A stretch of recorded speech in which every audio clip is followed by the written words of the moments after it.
Welcome to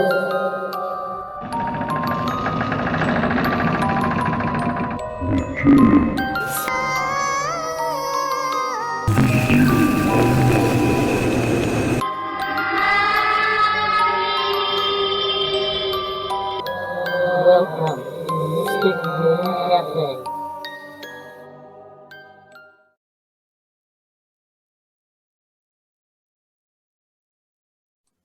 Did I skip six? Six. I'm thinking ahead. That's my problem. 6, 5, 4, 3, 2, 1.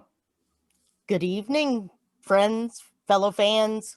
We've got a wonderful show planned this evening. This Mystic Moon Cafe. Hope you all can join us, either just listening on the live stream podcast, or join us on our Facebook page. And golly, we have an exciting guest this evening, and away we are going to go. I hope, anyway. With me tonight is Becky Ray of Ghosts a Go Go. I got Hello. Troy Taylor up in the corner there. And Sonia Jorgensen is somewhere with us, although there we go. There she is.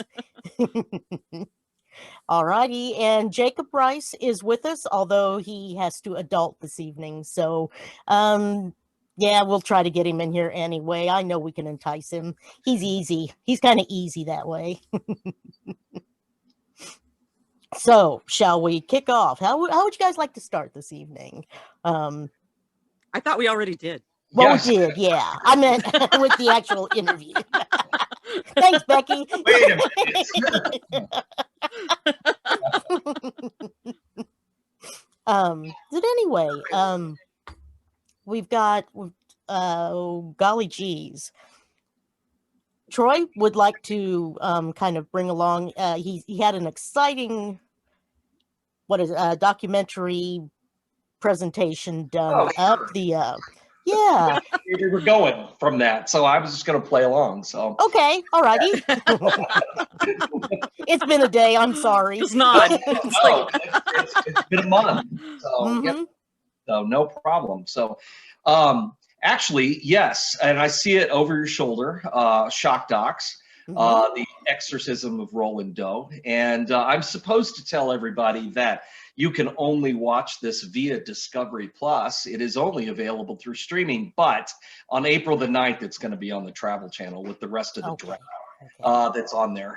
So it will be on there on the 9th. So if you want to hold out, I will not fault you for it. So I know a lot of people, signed up for the free 10-day trial so they can watch it, but that's kind of what I did, yeah. That's a month. So, I could kind of see that too, where you want to hang on to it. There's enough stuff to watch on there. But anyway, the documentary was a lot of fun. It was based on my book, The Devil Came to St. Louis, which is about the 1949 exorcism that took place in St. Louis that involved a 13-year-old boy who was allegedly possessed by a demon. The story started, I'm not going to give you the whole story. I hope you don't mind that I don't go through the entire thing. Not at all. Because I may have in the last 2 months talked about this somewhere around 86,000. No. Yeah.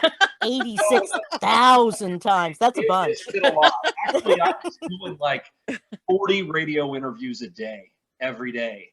Holy cow. I don't know if you've ever spent that much time talking to morning news and every, nut the worst radio thing. Actually, a lot of them were really fun, and then some of them were just painful. And then there was one that was just, I'm sorry, I'm going off on a tangent here. Oh, you're fine. We do that all the time. Like really weird interview that I did with this guy in Texas. And oh, it was so strange. I mean, it was like he was completely off topic the entire time, asking me like weird personal questions. Like, I felt like I was joining his cult or something. It was very strange. It ran me late for because, they give you this sheet and you're supposed to talk for 5 minutes and get off the damn phone because you've got to do another one 5 minutes after that. And it's one after another after another. So I've got this long call sheet And this guy is just meandering pretty much like I'm doing now, all over Texas. And so I'm like texting the publicity guy for Discovery Plus, and I'm like, okay, tell so-and-so I'm going to be late. And so it was like the whole rest of the day was completely off and late. But so I did it a lot, and it was fun, and it was a fun documentary to do. I filmed it during the excuse me, during the pandemic, which was different. I filmed a lot of things. It's the first time I've ever filmed anything where I was literally sitting in a room by myself with 2 cameras. And this was in like May, and so everyone was freaking out still. Nobody knew what was going on. Mm-hmm. And there were 2 camera operators who were not in the room. They were outside the room operating it by remote. I'm sitting in there by myself talking to the producers on a computer screen. We were doing the whole thing through Zoom. And I've never done that before either. Bless you. I've never done that before either. And it was, that was weird. But so there's only 2 camera shots in the entire documentary of me talking. Sorry, this is your inside baseball version of. So there's only 2 cameras, and there's one facing me and there's one over on my right-hand side. And so every time they show me, you know it's going to be from one of those angles. Well, the sad part about it is that this is May and I'm cutting my own hair, not knowing I was going to be doing a documentary. So I had shaved my head. So it had sort of grown out by then. But because the only other angle was on the right-hand side, I've got a big shamrock tattoo on the side of my neck. So, you know, I look like I'm in an Irish prison gang. I've my head, I've got a giant shamrock on my neck, and I'm talking about Satan. And so it was a weird, but I think it turned out pretty good. They did a good job with it. And, you know, and I enjoyed it. And you know, just the nutshell of the story, it started in Maryland and it ended up in St. Louis, which is where the family was originally from. This boy began to manifest what they call the infestation stage of a possession in his home in Maryland, which is really a lot of like poltergeist activity and things. And he's being attacked and scratched and that kind of thing. And all of this stuff is all going on at the same time. And his family's freaking out, and they're taking him to the local minister who, you know, invites him over to his house and sees things happen, sees the bed move, sees chairs tip over, sees him, you know, slide across the floor while he's asleep laying on a blanket. And so things get, you know, really out of hand for just this average family.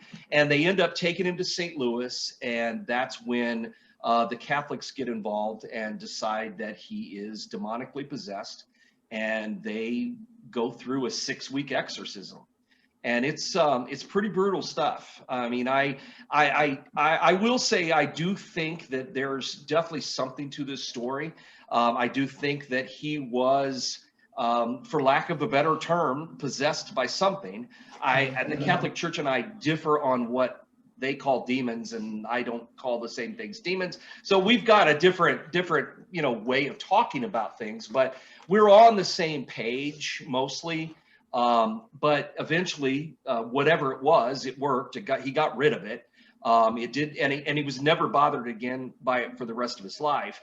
And I spent a lot of time in both my interviews and the writing, you know, trying to look at this and say, you know, could this have been a hoax? You know, could he have been faking the whole thing? Could it have been a mental illness? And, you know, there are a lot of things that went on that you can't just blow off in this particular story. Levitation as recorded by priests. Just blow that off as a mental illness. When I've got an Alexian monk who is, you know, 88 years old and literally on his deathbed, who wants to tell a story and is telling me about how he's trying to hold, you know, Roland down onto the bed, and he's levitating a foot off the bed. How do you not believe this guy? I mean, not only is he super sincere, but why in the world would he lie? I mean, it wouldn't make no sense for him to lie. So there's really something to this story, and it's always been one of those things that, I mean, you know, I've been digging into this story and investigating and interviewing people for pretty close to 25 years now. And I haven't, yes, I've gotten, I mean, I didn't want to tell the whole story tonight because, yes, I'm a little burned out on talking about it over and over again. But on the other hand, I'm always interested when something new comes along, because sometimes things do. You'll finally hear from, you know, somebody's relative, or I met a guy the other day who's got a woman who lived across the street, you know, and she's elderly, and she was there when it happened in St. Louis. So anyway, the whole gist of this, the way they spun this documentary, is how it inspired The Exorcist, William Peter Blatty's book and the movie. And that's kind of a funny story, because he happened to see a little blurb in the newspaper in 1949 in Maryland. He was in DC at the time, attending seminary. He was going to be a Jesuit priest.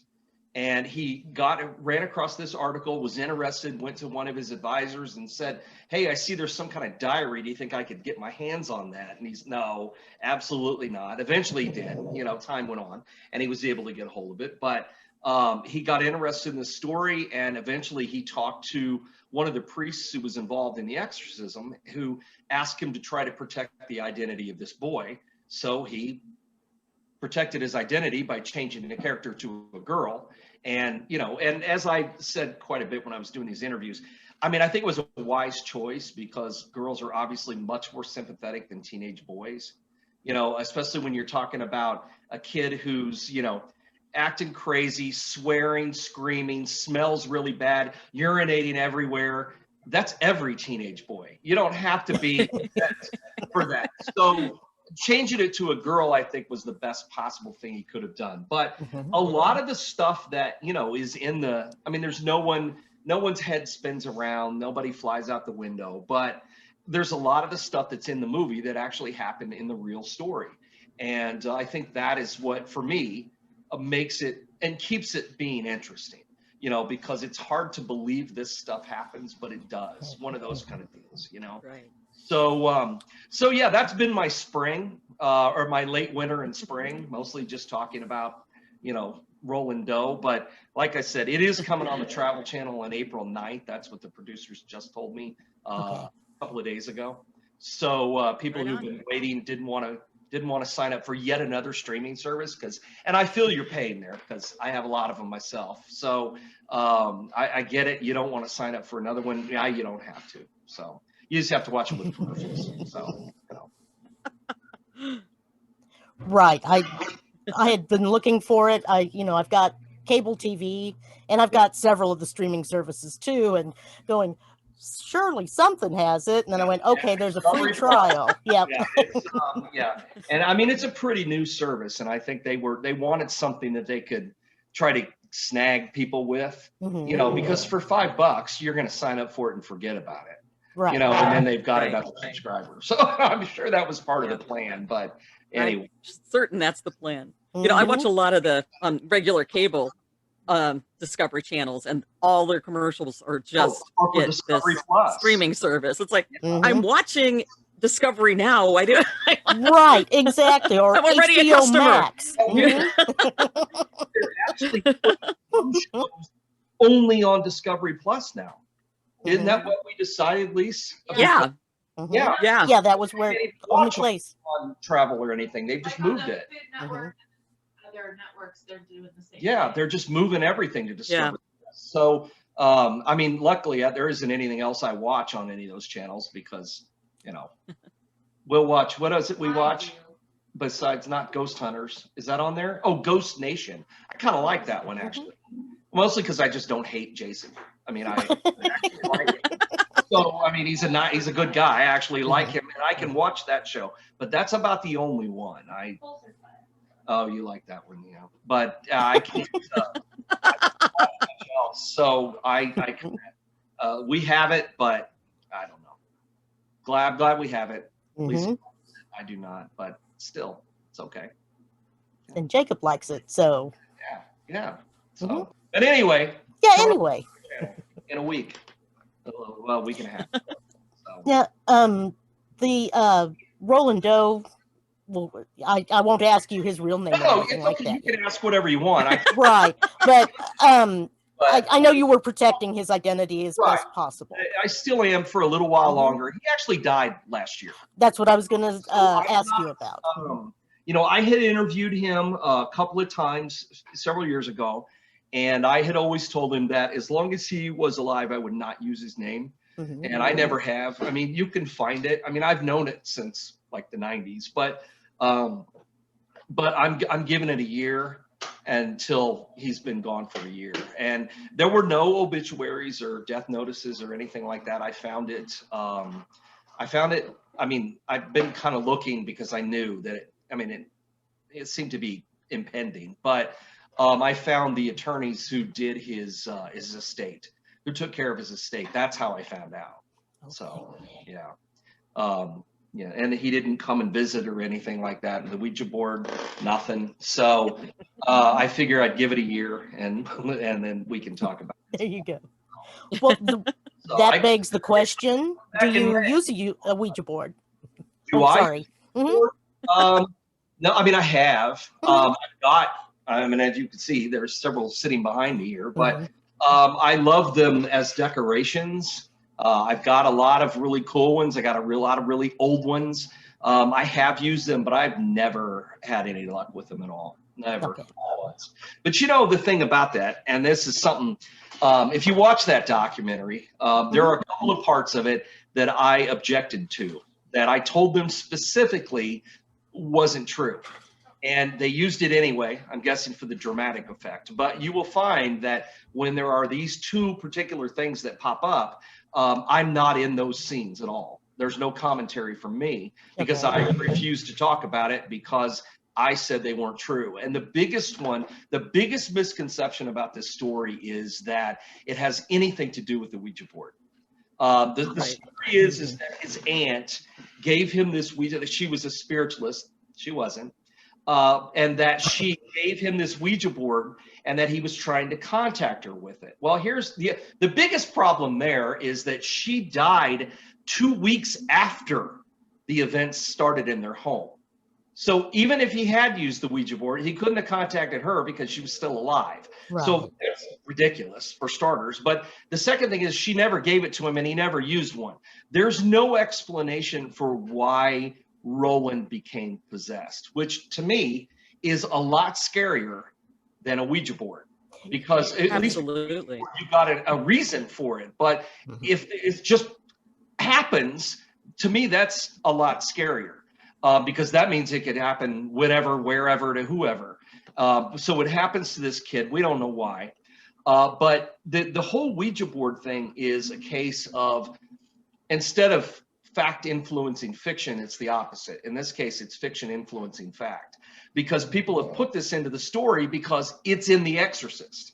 Because when Patty wrote the book, he needed a reason for Regan to be possessed beyond the fact that the demon is after Father Marin, which is what it really boils down to. But in the book and in the movie, she's messing with this Ouija board, and that's, you know, what starts it. And so for whatever reason, everybody always thinks that, and you know, and I'm convinced that Blatty wrote this book and then this editor said, well, but you got to have a reason. I mean, there's got to be a reason why. And this is, you know, this is a hot time. It's 71. This is when he's working on this book, or comes out in 71, but you say he's working on it 69, 70.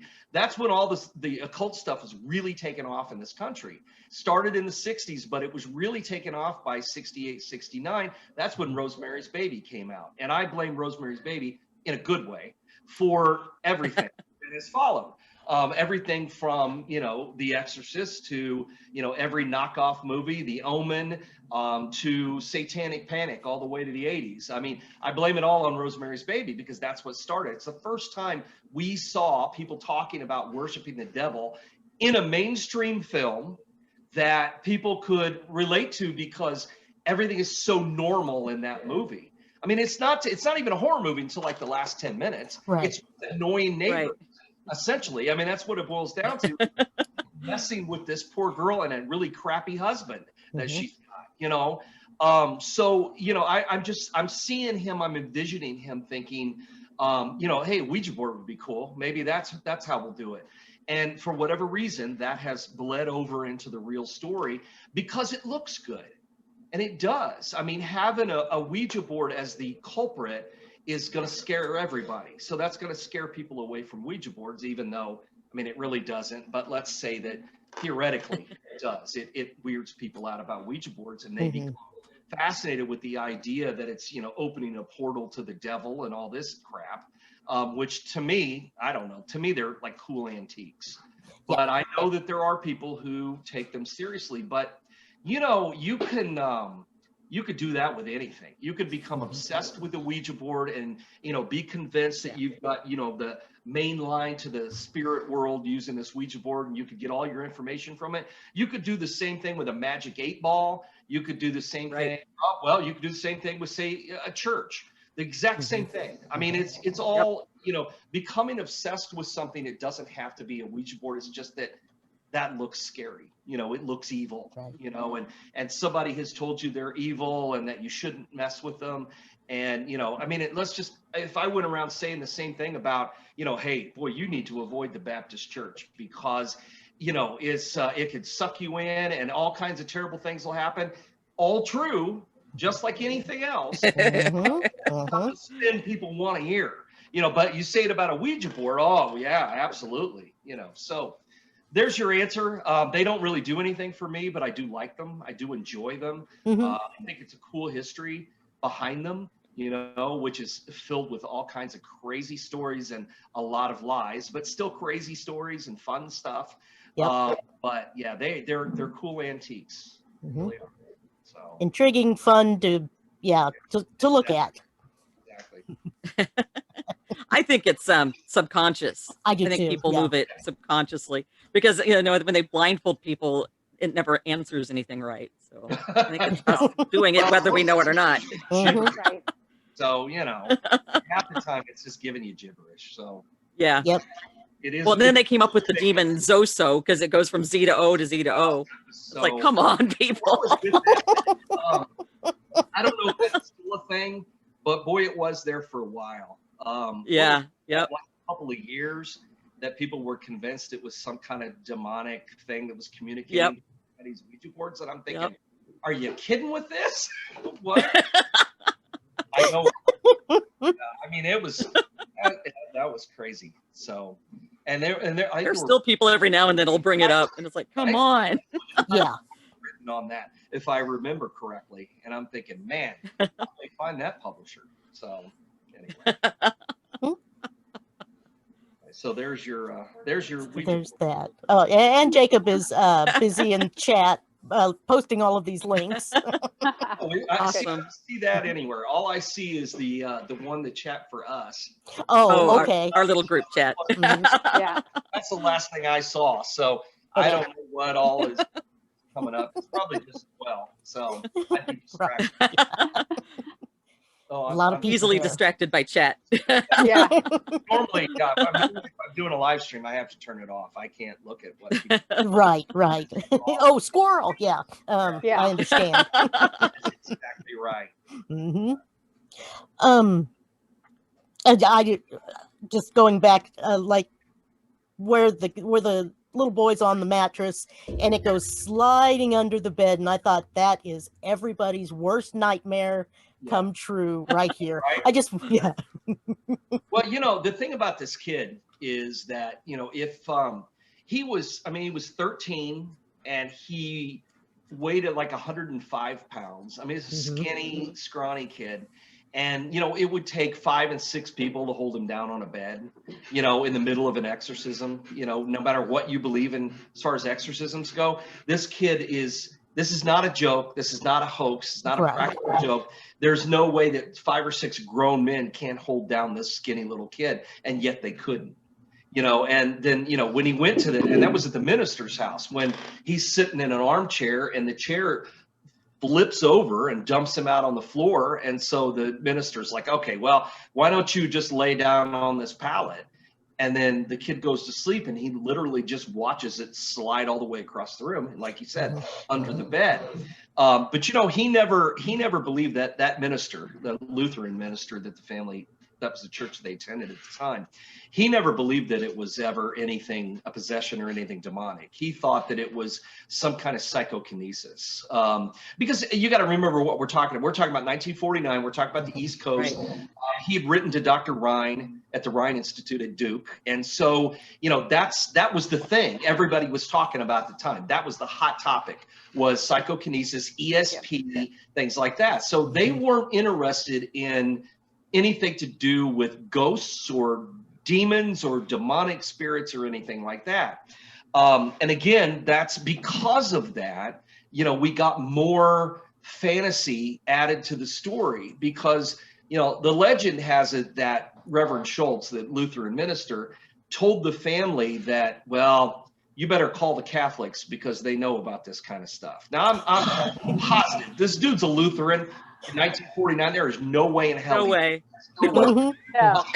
But anyway, so the story goes, and they did, because Roland's dad had grown up Catholic. His side of the family was Catholic, and he married a Lutheran. Okay. And so we had mom and grandma on one side who were strict Lutherans, really super religious, and, you know, blame everything on this. And dad's just like, yeah, I don't even go to church. You know, I don't care, you know, be a Lutheran. I don't care, because he was just kind of a lapsed Catholic.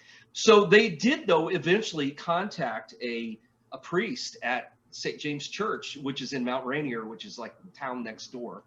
And they stopped in at the church and visited with Father Hughes one time. Father Albert Hughes was the pastor at the church at the time. And they visited with him one time. He listened to what they were telling him, and he was concerned because this is a infestation kind of thing. And so, you know, he was concerned. And so he, you know, prayed with the family, and he gave them some candles that they could light the next time something happened in the house. That is the complete and utter end of his participation in this, other than one telephone call that Roland's mom made to him when things were flying around the room, and he promised to pray for them. That was it. But yet, we have to hear this story about how Father Hughes while Roland was in the hospital being tested, and this is true, he was sent to the hospital. His doctors recommended it, that he come, stay, be tested. They did psychiatric tests, they did physical tests, couldn't find anything wrong with him. But story goes is that while he was there, Father Hughes comes to the hospital and decides to perform an exorcism on him. Well, okay. I probably don't have to tell you this, how stupid this is, but it is, because there is a lot of stuff, a lot of hoops to jump through before you can perform an exorcism. Mm-hmm. He would have had to have permission from all these different places. He would have had to have someone with him. He would have had to have met with Roland repeatedly.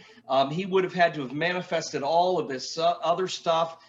But yet he shows up while he's at the hospital, gonna perform an exorcism. They tie Roland to the bed, and then he somehow works his hand loose, pulls a spring out from the mattress of the bed, and then in the middle of the exorcism jumps up and slashes Father Hughes with the spring. Now, if you do watch the documentary, you will find, this is a very short segment, you will also find that I'm not in it anywhere. No, you're not. Yeah. Utter bullshit. It never happened. And I knew, I was suspicious of it all along. And I'd seen it in several places, and I'd heard about it, I'd read about it a few places, but I thought, there's no way this happened. I know these guys, they would not have done this. You would not have gotten permission for this. So when I was out in Maryland a few years ago, I went to St. James Church, and I talked to the pastor that was there now, and I told him this story, and he kept going, what? That doesn't work that way. I said, I know, right? And so he's like, story. And I said, I mean, how can we, is there a way we can look? He goes, well, I can tell you, because the story goes that Father Hughes was so badly injured that he spent like a week in the hospital, and then he checked himself into a mental institution for like several months afterwards. He was so, struck and so, upset. Freaked out. Mm-hmm. Yeah, just completely freaked out. So I said, I mean, is there, and he goes, well, I know how we can check. Let's go see what he was doing in January and February of 1949. So we just went and looked at the records, And there's like this guy never stopped working. Every day he's doing something. He's at the hospital. He's performing baptisms. He's doing weddings. He's performing funerals. Not only was he never injured, but he was certainly never in a mental hospital. So it's all right there in black and white. I mean, it never happened. And yet people are just obsessed with including this ridiculous thing in the story. And I don't understand why. So I've spent a lot of time trying to get rid of this part of the story because it's too good of a story that we don't need made up stuff, because then that just hurts its credibility. You know, I mean, the real stuff is a lot scarier than the fake stuff, especially when you know there's no way. Absolutely.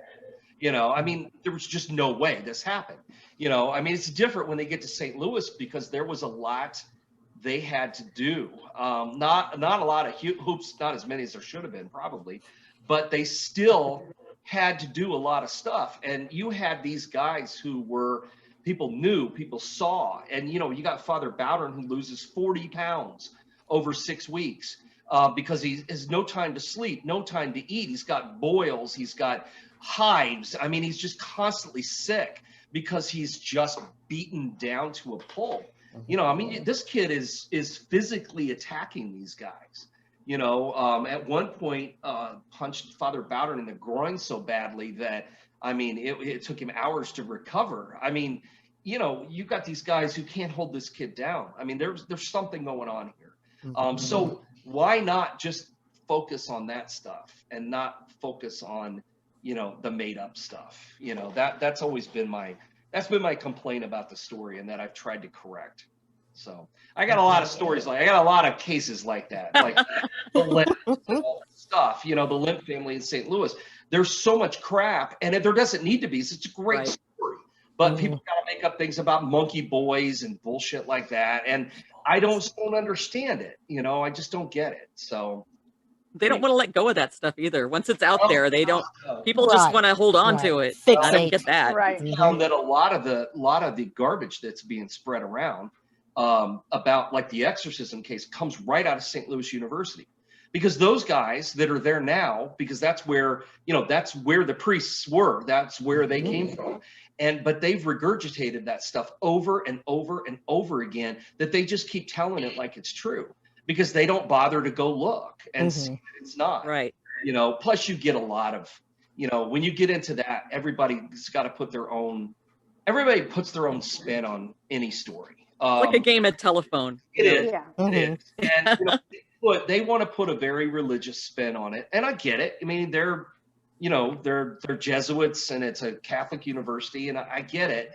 But that's not all that happened in that story. I mean, yes, it does revolve around, you know, faith and exorcisms and possession and things, but you know, they're so intent on making the Catholic Church the good guys, which in this story they are, but I guess, you know, they've had a lot of, you know, they've had some bad press.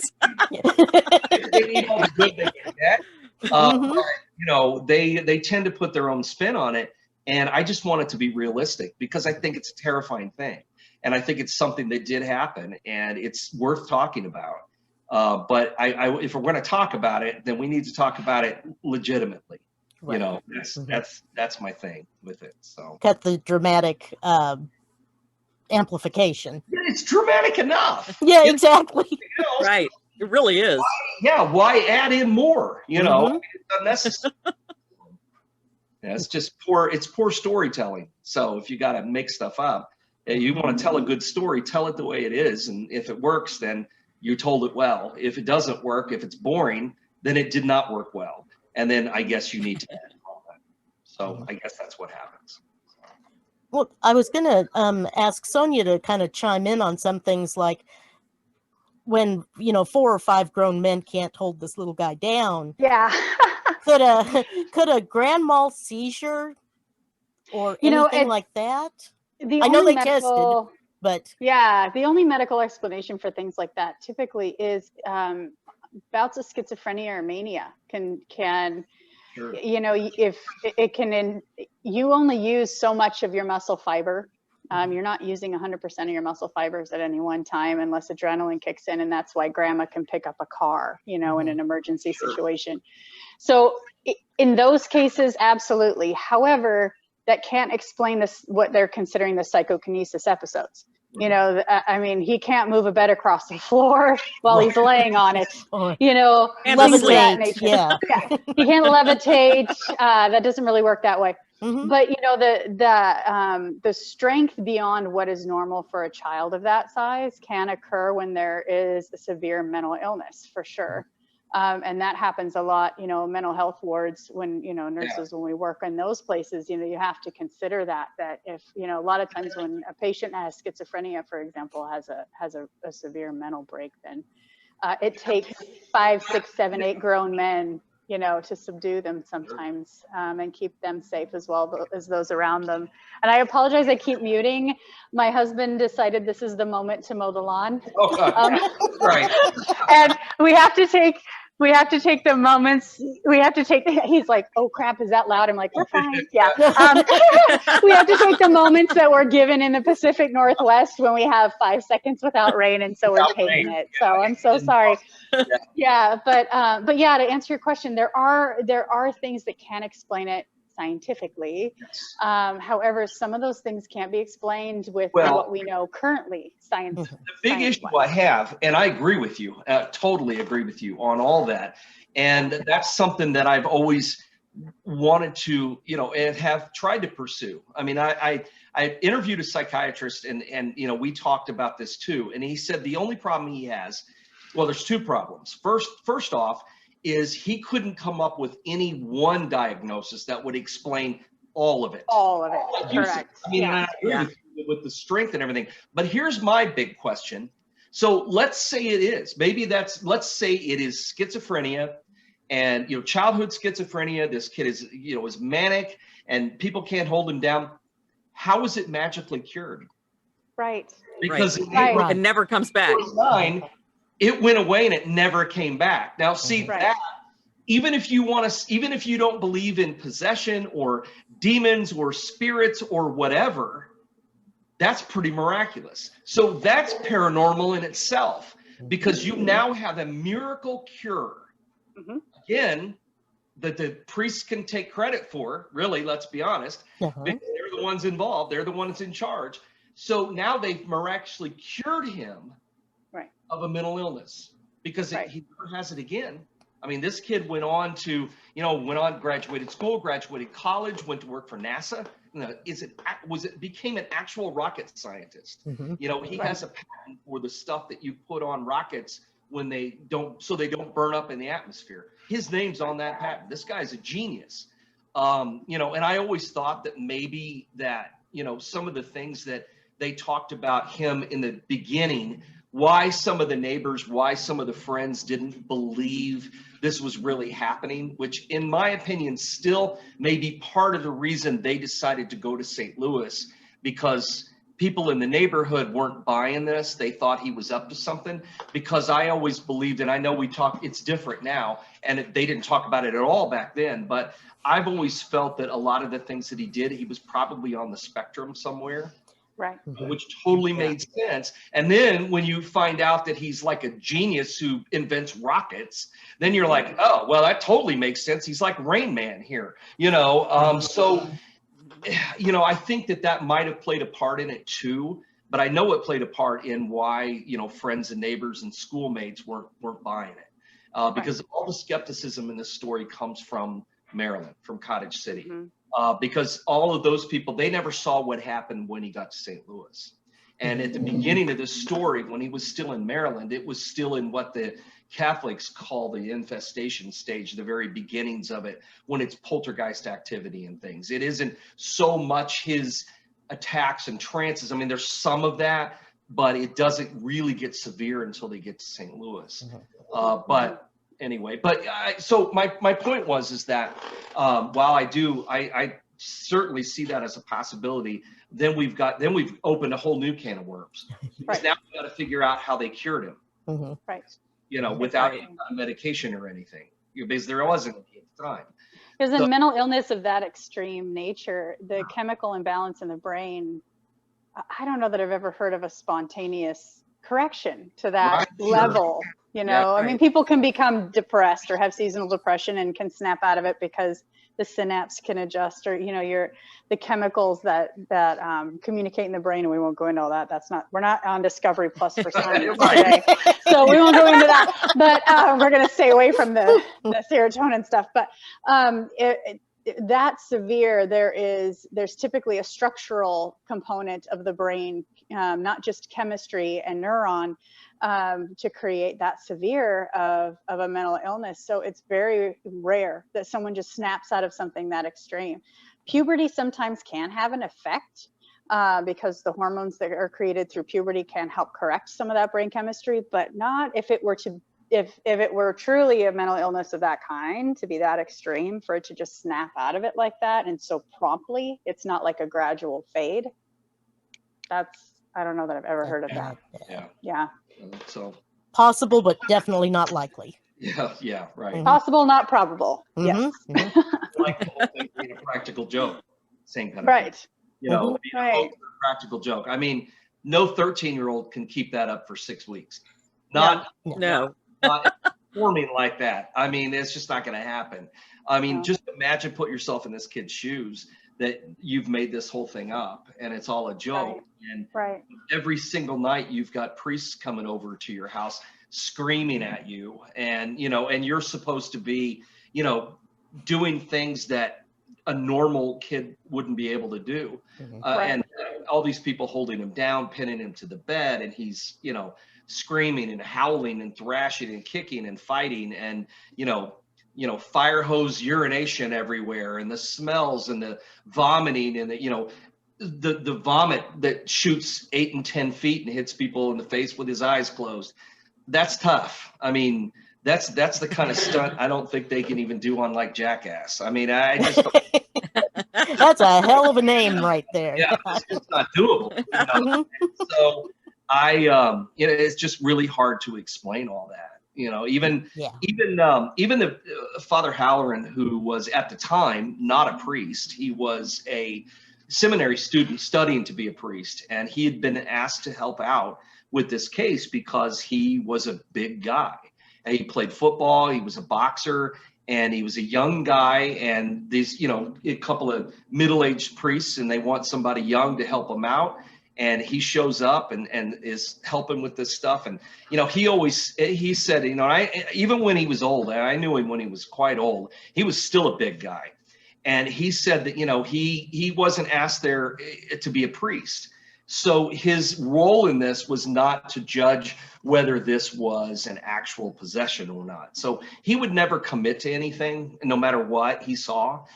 He would always say, but Father Bowdern believed it till the end of his life. He believed that it was a diabolical possession. He said, I just don't feel that I'm qualified to say. But there was this one time, and that's what he would always say. Well, I don't know, but, you know, you know, he'd talk about the time, you know, Roland broke his nose in 2 places, punched him in the face so hard. And it was like, you know, he had grown men hit him that hard that had never done that kind of damage.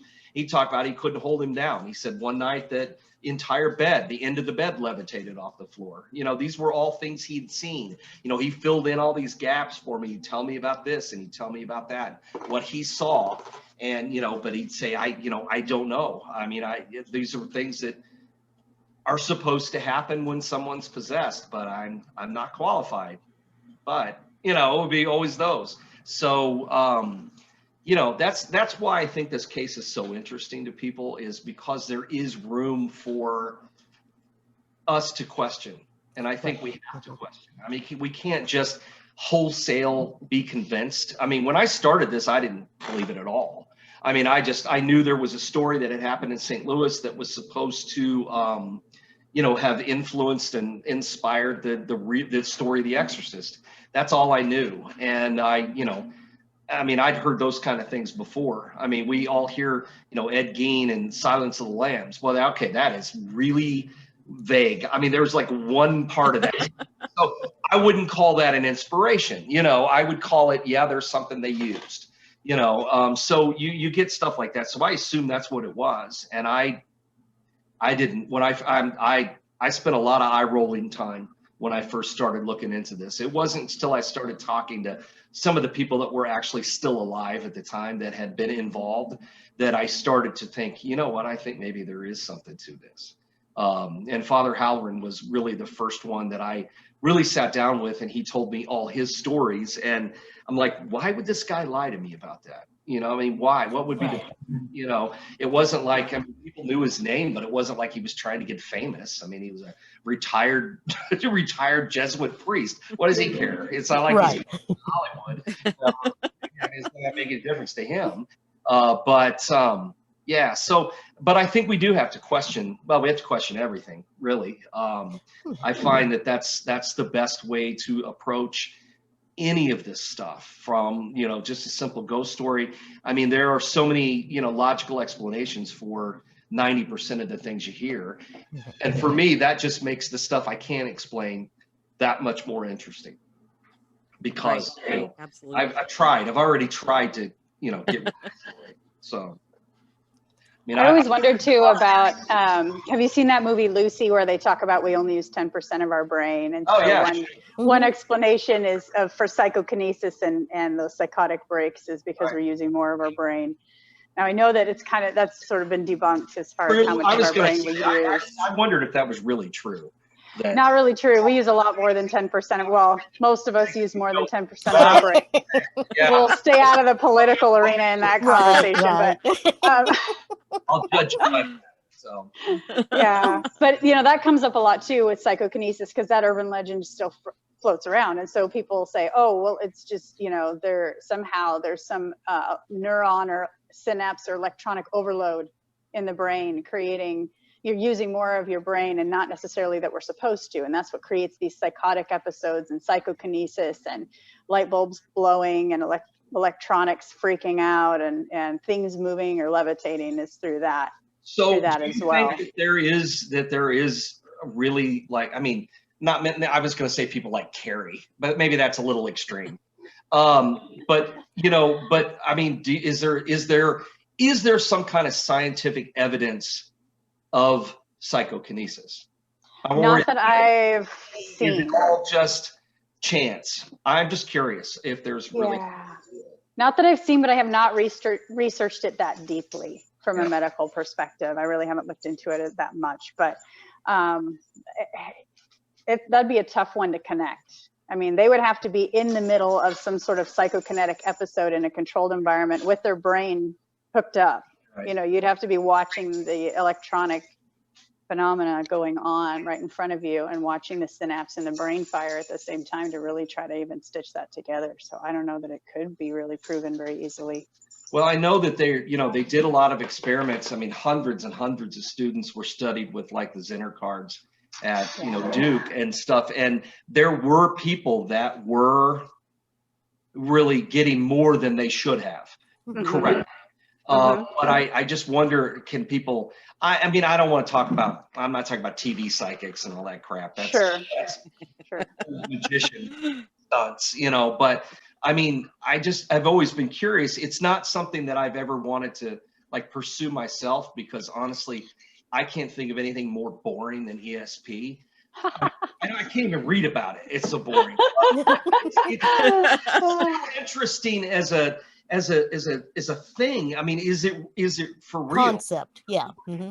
Yeah, and it's, you know, I get asked that question sometimes too, about mediumship, psychics, you know, things of that nature. And I believe that it's real, but it's a belief. It's not a fact, right? You know, and there's a difference. And you know, there's a book I read when I first, I started practicing meditation, which led me into practicing shamanism to some degree and really looking into shamanic practices, and sort of was walking down this path, and you start to feel like you're going crazy at sometimes, you know, that you really are making it up, that it's imagination, and you're starting to go a little crazy and you wonder what is fact and what's fiction.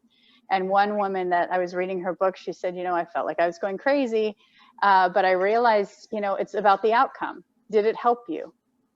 What was your end result? You know, are you still able to function in society?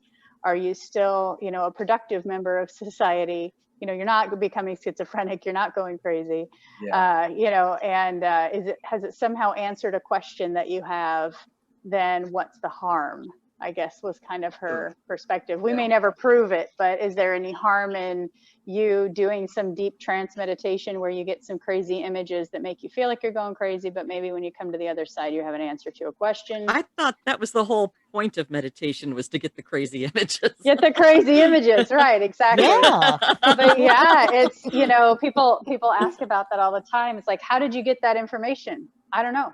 Truly, I don't know how I get that information, but it's there.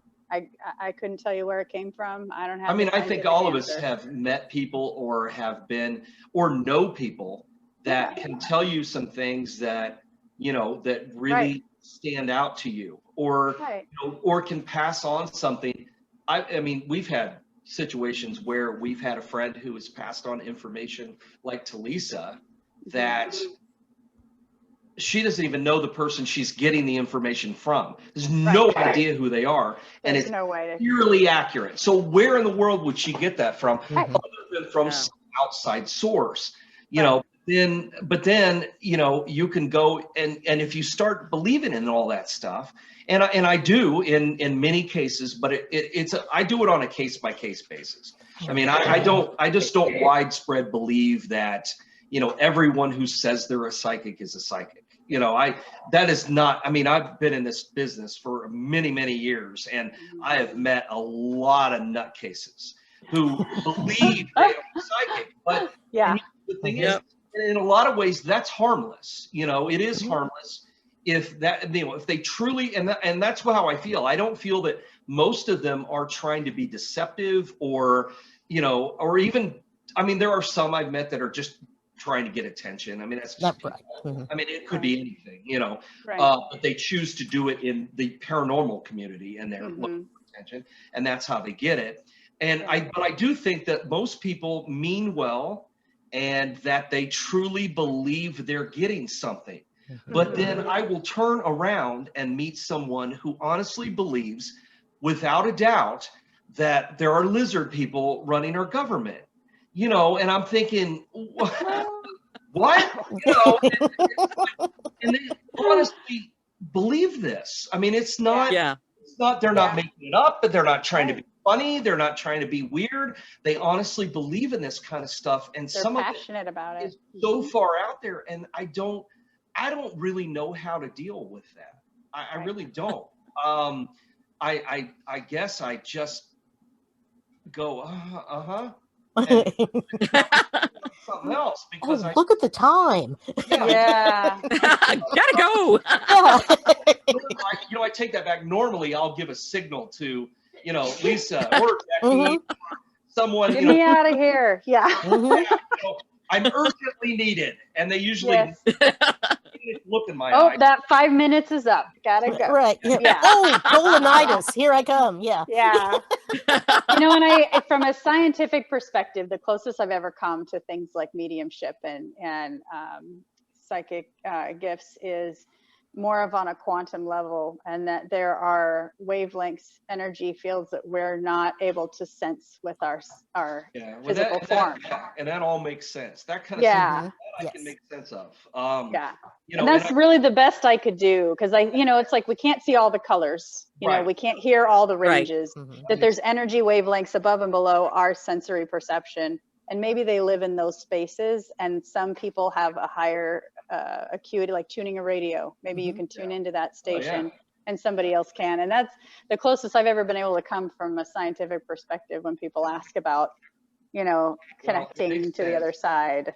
I mean, can't prove it though. When people come up with stuff sometimes that, you know, that is legit, and believe me, I've been fascinated with mediums and spiritualism and all that stuff. You know, all the way back to the beginning. I love it. I mean, I've written a giant book about, you know, spiritualism, and so it's fascinating to me, but I also know how many fakes there were, you know, and so when I have met people that I think are genuine, I mean, I can probably count them on one hand, but I know there are people who can somehow, and I don't know how, nor do I pretend to, that can talk to dead people. They really can. And I don't, And what you said, I think, is the best way for me to try to explain it in my head, is that they're tuned to a different station than the rest of us are. Yeah. Right.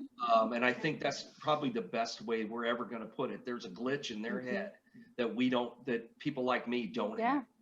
Right. But then on the other hand, maybe we don't all, maybe everybody has that glitch. It's just some people can use it and some people can't, because it would also explain why so many of us we've seen things or heard things that cannot be explained. There's no way to explain it. And yet it only happens for a second, or a matter of seconds, or it's one experience, or, it's one thing we've heard. It doesn't happen all the time. And so it's almost like our radio got jiggled or something, a wire came loose. Yeah, it's almost like when you pick up the CB when they drive by, like just for a moment, and it's gone. My thing was always like, when we first started having like cordless phones, this is how old, and you could listen on your cordless phone, and you could hear, like, in your baby monitor, you could hear people's cordless phones, like 3 houses over. I mean, that's been a long time ago, but that was a thing. And I've always thought that maybe it's like that, except it's our heads. Our heads are the baby monitors, and every once in a while we pick up something. Random sound. We either see it or we hear it or something. And it's just that for people like me, it's a glitch. It's a very minor glitch, and it doesn't happen very often. And I guess that's the only way I can make sense of it, without, going nuts. I mean, you could sit and completely lose your shit, I think, after a while. Sure. You start worrying about lizard people. So I was gonna say, I don't know which wavelength the lizard people live on there on that range. I haven't met them. Somewhere where the UFO people live, I think. Exactly. Yeah. Yep.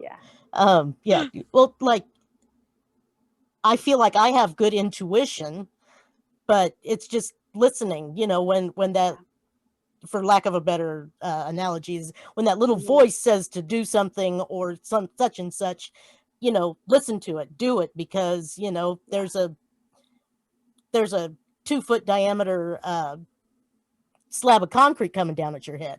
Yes, that actually happened. And I stepped back right before it hit. Wow. So, Yikes. What do you... Okay. Yeah. What do you do? Yeah. How do you explain that? Is it someone talking to you? Is it you? It's hard to say. Yeah. Right. Well, I've always been a really strong believer in, and in this is going to sound, I'm not trying to be like, Zig Ziglar or maybe Dale Carnegie or something here, but I have come to believe in, if you, this sounds ridiculous. What I was about to say sounded ridiculous. I stopped myself. I was going to say, if you believe it will happen, and then I sound like Tony Robbins. That's not what I mean. What I mean is that let's say I am fairly superstitious with certain things. Like, for instance, and this is going to sound dumb, and I can't even believe I'm saying this, but what the hell? I had this necklace that was supposed to be really lucky, but every time I wore it, something bad happened. And so I eventually got rid of it. I threw it away. And there was nothing wrong with it. It was really cool, and I liked it, but I could not wear it because I had convinced myself that it was bad, that something bad was going to happen. And so, but I can do the exact opposite with something that I'm sure is really lucky. I'm one of those good luck charm people. And I've had lots of them over the years, and until I think eventually and I'm worried about lizard people, right? Or other people's lizard people. It's like you suck all the good luck out of it. Now it's drained. And so now you need a new one. That's just the thing with me. But I think that it's like superstitious or sympathetic magic. Well, I mean, the reason voodoo works is because people believe that it will work. And I think that a lot of this other stuff that we talk about, if I believe I'm going to this haunted place and I believe I'm going to have an experience, I probably will. Now, that doesn't, but for me, then my question then, is it real? or did I make it happen, or did I attract it because I was thinking positively? Can all three be true? Yeah, that's what I was thinking. Right. So from the perspective that you can influence energy. So if you take that path and that thought, because like your good luck charm, where you say it's now bad luck, only bad luck comes with it. You've somehow influenced the energy, maybe around that object, or maybe just in your future when you have that object on you, to bad things happen. Whereas you have one that's good luck, and now it's not necessarily the charm at all, but the charm is a catalyst for you to change your energy. Oh, okay. Well, that makes sense. Yeah. Interesting. I guess I just wanted a different perspective before I decided I was crazy. So. But that's why I say maybe all three can be true. Yeah. You know, maybe you deciding when you go to a place you're going to have a haunted experience creates the environment where a haunted experience can more likely occur. Maybe you're creating, you're building a pathway for that haunted entity. Massing the energies for it somehow. Yeah, right. Making it easier for them to create, because you've created an environment where it's allowed or it's expected, I'm not sure, but you've created a wavelength that they can now ride that wave and create that experience. You know what I mean? And so in a way you've influenced it. I don't know. And apparently, theory. We've got to get to this question. Jacob sent this question. Like, right, yes. I was waiting for the talking about something else, and then I gotta. Don't forget the question. Okay, all right. So, we kind of ended up going there because somebody. Yeah, we did. If I ever encountered a haunted place that scared you so badly you won't ever return. No, I would never not go back somewhere, but I might not do it the same way the next time. There's only been one time where I have left somewhere that I had the opportunity to stay there the entire night and didn't last more than probably an hour or so. But I was just too freaked out. And like I said, as I've been saying, I'm as psychic as this table that this computer is sitting on.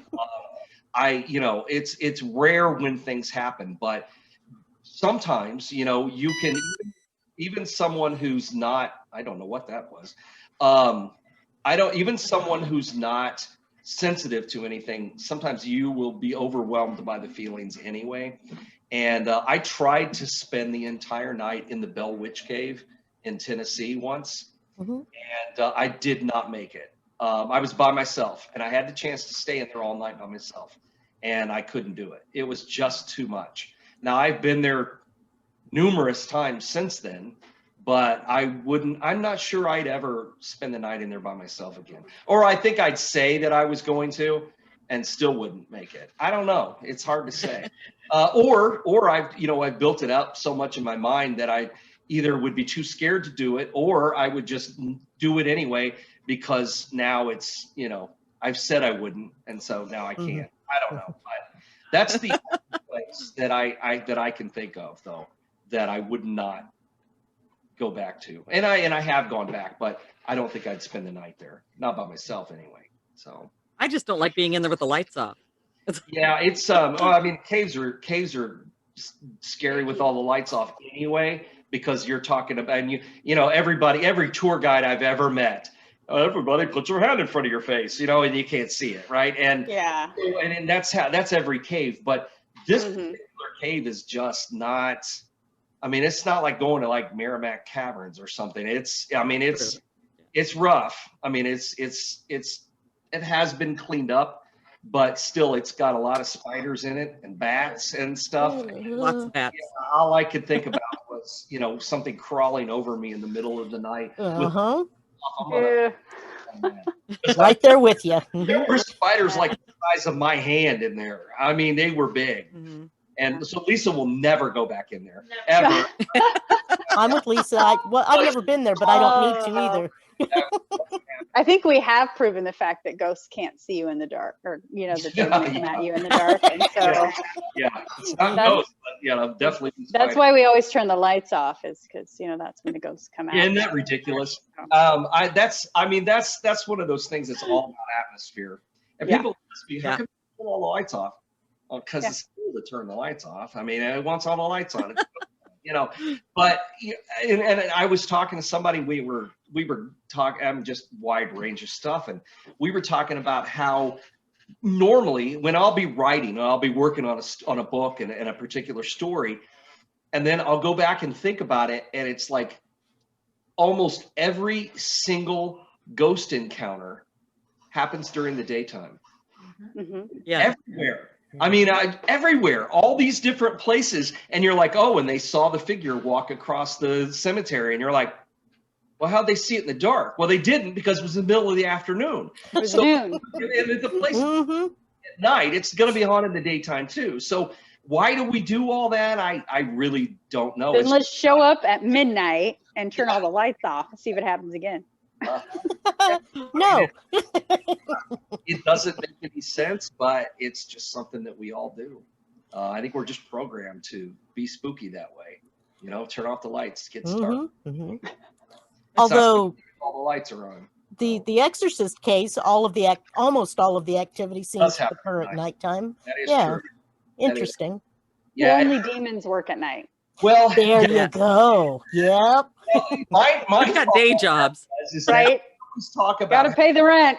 in the daytime he was fine. You know, he would, read comic books and play baseball, and he was just fine. Normal kid. But at night, when the exorcism would start, all of these things would happen. And I'm thinking, well, okay, let's put 2 and 2 together there. That's because that's when the exorcism started. You know, at the end, when things really got more violent, they were going day and night. But early on, every night they'd come back. Well, that's because these priests had to work during the day. Not true. So, I mean, they had responsibilities. So the only time they could come was at night. So they'd show up when everybody's trying to go to bed, and start this exorcism. And then, he'd be up for the next 6 hours. Well, that's going to happen with any kid. I'm going to tell you, you don't have to be doing an exorcism. But if we go in and you wake up an 8-year-old at 10 o'clock at night, start jumping up and down on the bed and having a party, they're going to be up till 3 a.m. Oh, That's yeah. So maybe that had nothing to do with it either. Maybe I never even thought about that. So you just said that just now. So maybe that's when stuff was going on. So I don't know. All righty. Well, okay, 130 books, right, or more? Yeah, I think it's a couple more. And okay, bugging me because I lost count. And the pandemic did a number on, a lot of things, but it really did a number on my book count because I really didn't have anything else to do. So I just kept writing books. And I honestly, in the last year, I think I've written 7 or 8 books in the last year. Wow. Such an underachiever. It was fun. I mean, it was fun. I was into it, and I love doing it anyway. So, and I can't imagine what I would do with my day if I wasn't writing something, So, and during the pandemic, there were no tours. There were no, it wasn't like I was going anywhere to speak or host dinners or anything. So I just kept writing books, So I don't know. It was fun. You couldn't get within 6 feet of a ghost, Well, see, exactly, because we were all social distance. Can't investigate. No. Don't want to get the ghost sick. right. Don't want to get the ghost. Yeah. Don't want ghost COVID. What if they got sick and died? So, Right. What if they died? That'd be terrible. mess up. Somebody asked what happened with Greg Holowinski was the Alexa monk. So he wasn't a pastor. He was technically brother Greg. He with and I think by sessions he means the recording that we did. That was actually there is some stuff. It's all in the new documentary, but that was actually filmed. I actually filmed all that back in 2014. If you watch it very closely, my beard gets like really shorter in that part, even though it's most of the way through the show, because it was about 7 years old or 6 years old. And he actually passed away about 6 weeks after we filmed that interview. He was very sick. He was 88. he knew he was dying. That's why he wanted to tell the story, because everyone had been told not to talk about this. That's very complicated, and we don't need to get into all that here. But it was very complicated as to why it was all kept secret. But he never really talked about it, and he told his family about what he'd experienced, but he wanted to tell the story to someone he knew cared about the story, because he felt that it was important that the story be passed on, because he was he was definitely, obviously he's a monk, but he was very in, with the religious factors of this. And he wanted to make sure that people knew that the devil really was in the world and that there was evil out there. And he wanted his story to be told. And so I was contacted to meet with him, and we recorded that interview. But he was not in great health anyway. And, about probably an hour or so into it, he needed to go take a nap. He was just started to zone out. He was just very frail, but very, very nice guy, very kind man. What would you expect, really? But he was a great guy. But he just wanted to make sure that he got that story out there of what he'd seen and what he knew had happened. It wasn't, he wasn't one of those guys, or even like Father Halloran, where he would talk about how, he wasn't sure, or it seemed like, or it looked like. He was absolutely convinced of what he'd seen, what he had experienced, and he knew exactly what it was. He said that, if you had walked into that room, and I must have asked the same question 5 or 6 different times, different ways, just to, to make sure we were on the same page. But he said, if you walked into that room, you'd have to be crazy to not know that there was something evil in that room. He was convinced of it. And, he told me some of the things he'd seen, that, he'd seen Roland grab a hold of the stole that was around Father Bowden's neck. And when he grabbed a hold of it and pulled on it, he said that the entire stole just disintegrated into threads, thousands of threads. It just fell apart. He also said that one day he had grabbed a hold of a Bible out of one of the priest's hands. And when he did, it's like all the glue that was holding the Bible together just disintegrated in his hand, and the pages just fell apart. And there's no, I can't give you a good explanation for that. I can't, lots of things that happened, or, you can go, oh, well, this could have been this, it could have been that. How do you explain that? And just explain it. it just doesn't make sense. But these were things that he had seen, like the levitation, like he had walked into a room carrying towels, and a glass pitcher had flown all the way across the room and shattered on the wall above his head. He saw some stuff, and he wanted to talk about it. But yeah, he passed away about 6 weeks after the interview. So he's been gone for a while now, but so that's what happened to him. So, but he had spent his whole life as an Alexian monk. From the time he, graduated from high school to the day he died. He was living in a retirement home for monks, because it's not like they had they don't have 401ks. They don't get paid for their job, so they, he was living in a retirement home, and, they took care of him when he couldn't, couldn't serve any longer. But it's a guy that spent his entire life in service to other people. And again, you look at it and you think, why would this guy make this up? There's just no reason for it to be made up. So, yeah, pretty impressive.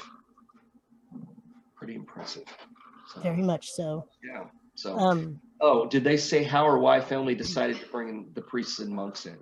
Well, that's when they came to St. Louis, and Roland's aunt and uncle, who lived in St. Louis, were Catholic. They had not, like his father, who had lapsed, they still attended, Catholic church. And his older cousin, she attended St. Louis University.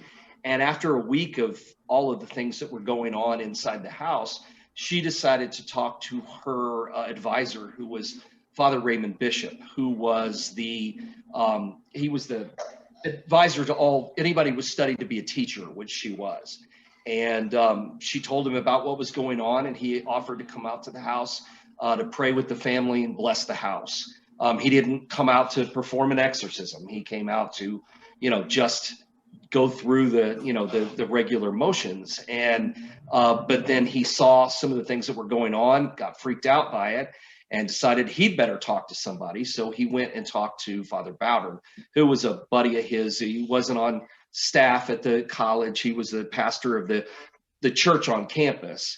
And he said, well, hey, that sounds crazy. I'll go back with you.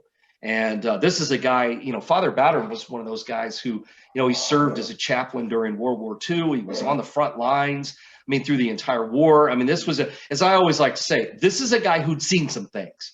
So when he came back out to the house and witnessed the same stuff that Father Bishop had witnessed and more, they decided they'd better talk to somebody. So they then in turn went to the president of the university, who was a friend, and told him what they'd seen. And he's like, man, I don't know what to think about this. You guys should look into this some more. So they did. They, investigated the best they could, but they were just a couple of priests. They were not trained. Well, there wasn't anybody that was trained. That was the problem. In 1949, this was not, outside of the Vatican, there weren't any exorcists floating around. There just weren't. Nobody was studying this stuff in 1949. And so whenever they decided that maybe, I think we need to do an exorcism, the Archbishop said, okay, well, good luck. And they're like, oh, no. We don't know anything about this. And he's like, well, we know, but we can't have this story everywhere. We've got to keep this quiet. The main reason, and I'll make this short, but the main reason for the secrecy had to do with the fact that the Catholic Church in St. Louis at the time was desegregating all of their churches and schools. So remember, this is 1949. This is prior to Brown versus Board of Education. This is prior to, all the civil rights things that passed. That wouldn't come along until LBJ. So we've got a very bad time in our country in 1949. And so the church is really under fire in St. Louis by, every crazed racist Klansman, white supremacist in Missouri. And that's a lot. And so things did not look good. And so, if word got out they were performing an exorcism on some kid, it would be ammunition for the people who were already angry with them. So that was the reason for the secret. It wasn't that they were embarrassed or that, anything like that. It was counterproductive, as the Archbishop would say when it was all over, to keep going on about this, because we don't want people talking about it, because it's gonna look bad if we do. And so that was the reason behind all the secrecy. But he put these two guys in charge who had never in their life done anything like this ever.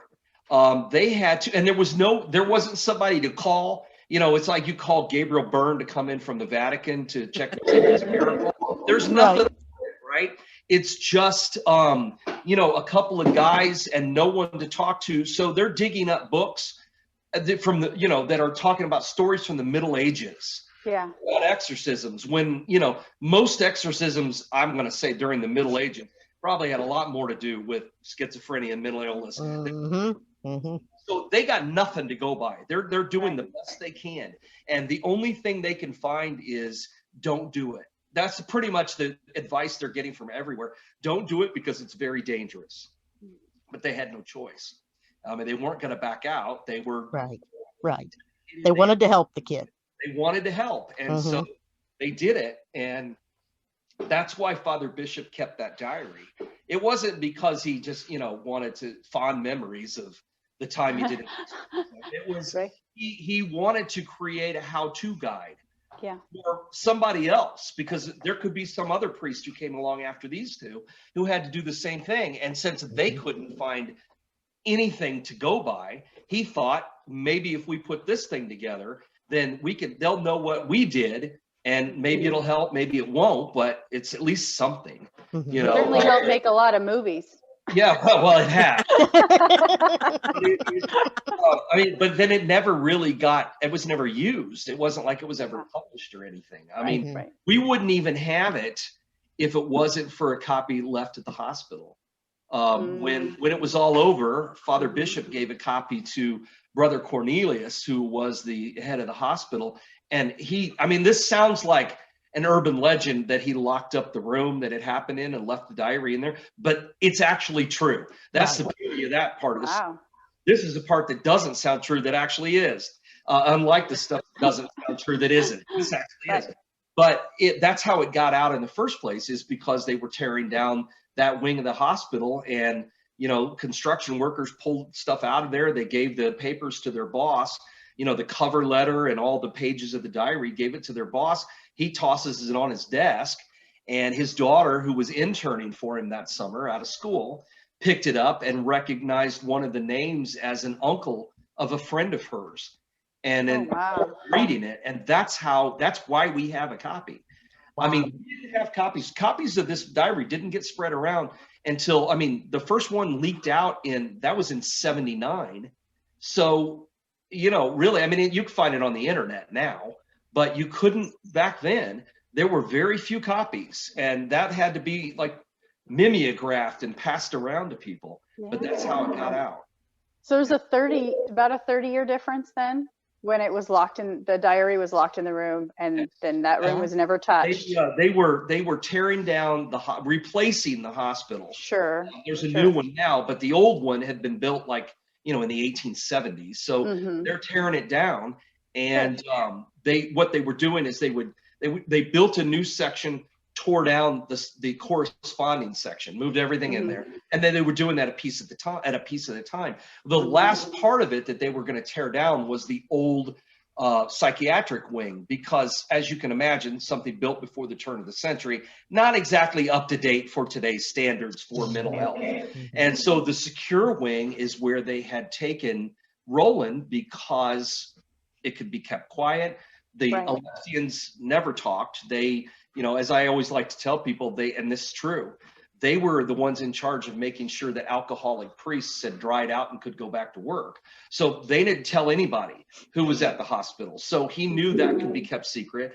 Plus, Roland was becoming so violent by that time, they wanted someplace where they had restraints. Right. And so that's what they used. And that was the last section to be torn down. And they were clearing it out, and they found this locked up room. And for real, it had been locked up for 30 years, untouched. There's lots of stories. there's tons and tons of, friend of a friend and my cousin used to work there kind of stories about, how, we'd hear noises and it was always cold in the hallway and stuff. But I have also met a lot of people who worked for that hospital when that wing was still there, and they are very serious when they tell you. And I've had doctors, like surgeons, tell me that they haven't worked there for 30 years and they still have dreams about that way. And I'm sure that's something that they've, everybody started to know the story, and I'm sure that they've created this thing in their mind. But even so, that's still pretty creepy. Yeah, that would be a curious path to go down too, is just that 30 years that passed between, to really hear the story. When the whole thing was mostly forgotten.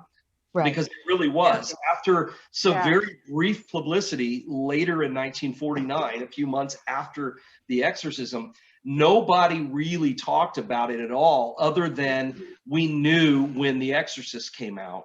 We knew Blatty, they talked about it with the book and the movie, that it was based on a true story, but big deal. So many movies are very loosely based. Right. And nobody really had the nuts and bolts of the story. Blatty probably had it more than anyone else, because he did see a copy of the diary, because there were copies that were given to priests and things, just not to the general public. But he had seen it by the time he wrote the book. So he probably knew more than most anybody else did at the time, at least as far as civilians go, for sure. So yeah, it's a cool story. And it's one of those stories that has influenced popular culture in ways that people have just no idea. It's not just The Exorcist, because it's a story that influenced The Exorcist, and look how many movies The Exorcist has influenced. Well, even cases, right after that movie came out, suddenly all these people were possessed, and people hadn't been possessed before. Oh yeah. Well, Yeah. and you know what's even crazier about it is that as time has gone on, yeah, there was a big, influx of exorcism cases in Right. the 70s. Tons of possessions immediately after the movie Exorcist came out. Yeah. They just keep growing. Every year now, there are more alleged possessions than there were the year before. It's every year. There was at one time, there were like 15 exorcists, I say professional exorcists. In other words, they're, trained and for the conditioned. church that are, supposed to be exorcists. There were like 15 10 years ago. Now there's like 55.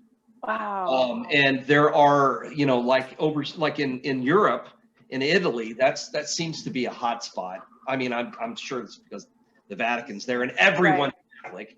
But I guess a couple of years ago, I saw a number that there had been 500,000 requests for exorcisms in 1 year. Now, there's a guy that's in the documentary. He is an exorcist, like a real exorcist. Nice guy, little strange, but he was the guy who, and I think I told you this story, Becky, but he was the guy who we were interviewing him, and he wanted to demonstrate how an exorcism was done and wanted to use me as the exorcistee. I don't know what the word is there. But I passed. It sounded like a really bad idea to me. Yeah. Right. It seems like I'm asking for something, and I passed on that. But he's interviewed quite a bit in the documentary, and like I said, he's a very nice guy, and he's very informative. And he has been an exorcist for I think he said 25 years, I think, and maybe longer. But he's done like dozens and dozens of exorcisms. But he said it's only been a couple that have been what he would consider to be like a full-blown demonic possession with, and he says it like it's nothing, levitations, all this stuff. And I'm thinking, okay, you are a loon, but maybe not.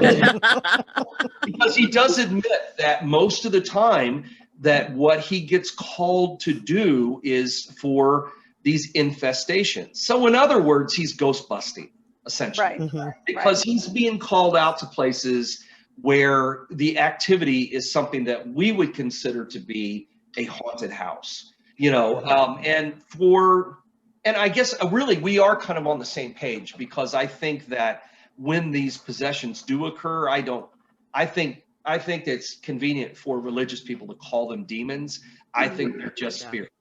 Whether or not they are spirits of people who died or spirits of someone who's never lived, which I guess that's the criteria for being a demon, I suppose, in the way that works. So but he said he's only had a few of those, just a handful. But most of the time, it is just these, knocking sounds and banging sounds. And he comes out and he prays with the family, and pretty much the stuff that, Father Hughes tried to do in the very beginning and hoped it would go away. Except in most of these cases, apparently it does go away. But he said that he's got about, there's about, 55, 60 other guys around the country. He's based out of Indianapolis, but he travels all over the Midwest and performs exorcisms. And he's serious. I mean, it's not, I was joking about it. I think he's the real thing as far as, again, though, it goes back to that thing that we were talking about. He truly believes that he is getting rid of demons. It's real to him. Real to him. And it's real to the people. So if it's real to the people that he goes to help and it works, I'm all for it. Yeah. Right. So it's kind of like we were talking about, let's say that, Roland had a mental illness all this time, but somehow was miraculously cured. Hey, whatever. End result. Great. And it worked. I think that's a lot of times with people who have, hauntings too, but also with people who believe they might be possessed. And, maybe they're mentally ill, but if they can be led to believe that whatever has happened here has cured them of it, then I think that's the most important thing. Power of the mind. By this stuff, and as long as it does something for them and it helps them, I think that's important. All for it. Right. For it. So this documentary on The Exorcist is on Discovery Plus. Is that what I heard? Yeah. Yeah, and then April. Oh yeah, you weren't. I don't think you were back yet. April 9th. So Weren't you supposed to plug that like every 10 minutes? I'm just trying to help you out. Yeah, well, Discovery Plus. Yeah. Yeah, because I did Coast to Coast, which is 2 hours. I was on for 2 hours, and I think there was an hour of commercials. And every 10 minutes we took another break, but every time we did have to mention that. So have to say it, yeah. Right. So I figured that it's it's up in the corner. It's up by Wendy's head. There, it's by Wendy's head. Yeah. Jock. Yeah, American Hauntings. Yeah. Vanna White. You got to do your Vanna White. Yeah. The mirror image is messing with me, though. Yeah. Right, I know. I do that too. Scarecrow. I'll go, wait a minute, that's the wrong side of my head. So what are your favorite type subjects that you've written about, places you've gone to? It's like asking me what my favorite book is. That's like your favorite child. Some of your more favorite then. Favorite child, but I know you're not supposed to, but as far as books go, that's, and honestly, seriously, that is really tough to answer because I have a really wide range of interests, and I've literally stopped writing about anything that I'm just supposed to write about. There's nothing I hate more than work for hire.